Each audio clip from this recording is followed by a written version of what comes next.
الحمدللہ وحدہ والصلاة والسلام علی من لا نبی بعدہ اما بعد فاعوذ باللہ من الشیطان الرجیم بسم اللہ الرحمن الرحیم ثانی اثنین اذ ہما فی الغار صدق اللہ العظیم۔ سانپ تھا طالب دیدار سرکار کا، ایڑی کام کر رہی تھی دیوار کا، آنسو نکل پڑے پر قدم نہ ہٹا، کیا کمال عشق تھا اس یار غار کا۔ میرے انتہائی واجب الاحترام مسند انصاف پر بیٹھے ہوئے حضرات علماء کرام اور میرے بھائیوں، السلام علیکم ورحمۃ اللہ وبرکاتہ۔ موضوع سخن ہے رفاقت غار یار صدیق اکبر۔ سامعین محترم، نبی کی زندگی کو سیرت کہتے ہیں اور ہمارے نبی کی سیرت کے مختلف پہلو ہیں، جن میں سے ایک اہم پہلو ہجرت کا ہے، جسے ہجرت نبوی کہتے ہیں۔ گویا نبوت کے 13ویں سال ہجرت کا حکم ہوا۔ آپ صلی اللہ علیہ وسلم نے حضرت ابوبکر صدیق کو پہلے ہی بتا دیا تھا، ہو سکتا ہے اللہ تجھے میرا یا مجھے تیرا رفیق سفر بنا دے۔ گویا اللہ تعالیٰ نے آپ صلی اللہ علیہ وسلم کی یہ دعا قبول کی۔ جب آپ صلی اللہ علیہ وسلم کو ہجرت کا حکم ہوتا ہے، آپ صلی اللہ علیہ وسلم حضرت علی کو اپنے بستر پر سلاتے ہیں اور کہتے ہیں کہ یہ امانت ہے، مکہ والوں کو دے دینا، مجھے ہجرت کا حکم ہو چکا۔ جب آپ صلی اللہ علیہ وسلم ہجرت کا سفر آغاز کرنے کے لیے صدیق کے گھر جاتے ہیں، دروازے پہ دستک دیتے ہیں، صدیق آتے ہیں، سفر کا آغاز یہاں سے شروع ہوتا ہے۔ غار ثور میں پناہ لینی تھی، اس پہاڑی پر چڑھنا تھا۔ آگے آقا چلتے ہیں، پیچھے صدیق چلتے ہیں، آقا کے پاؤں پر لگتی، خون نکلتا، صدیق دیکھتے برداشت نہیں ہوتا، صدیق سے برداشت نہیں ہوتا، کندھا مبارک پیش کرتے، آقا کہتے، آقا انکار کرتے، پھر بھی اصرار کرنے پر جب آقا صدیق کے کندھے پر بیٹھتے، میں یہاں پر ایک بات عرض کر غار پر چلتا ہوں، توجہ فرمانا۔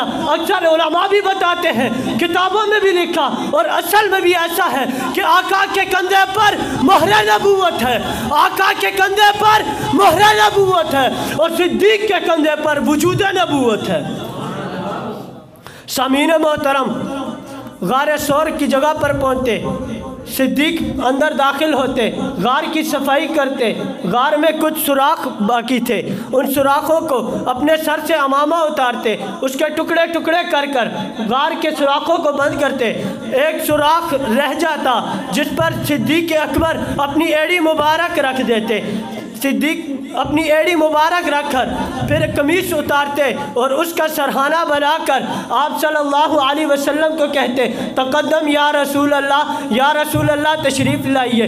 آقا تشریف لاتے ہیں، ادھر سانپ آتا ہے، ایک غار میں ایک سوراخ میں جاتا، وہ بند تھا، آگے سخت چیز پڑی، دوسرے میں جاتا، وہ بند تھا، آگے سخت چیز پڑی، تیسرے میں جاتا، اسی طرح کرتے کرتے آخر اس سوراخ پر جا پہنچا جہاں صدیق کی ایڑی پڑی تھی۔ سانپ ڈنگ لگاتا، دیکھتا نرم چیز ہے، سانپ تو سوچتا تھا کہ یہ تو نرم چیز ہے، میں ڈس لگاؤں گا یہ ہٹ جائے گی۔ ارے اس سانپ کو کیا پتا تھا یہ صدیق کی ایڑی ہے، تو اسے جتنا ڈنگ لگائے گا یہ اتنی سخت ہوتی جائے گی۔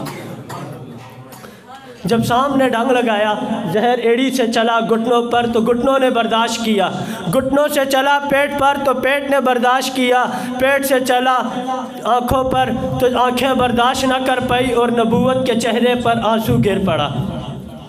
جب نبوت کے چہرے پر آنسو گر پڑا، میں تو کہتا ہوں اس صدیق سے بڑا عاشق کون ہو سکتا ہے؟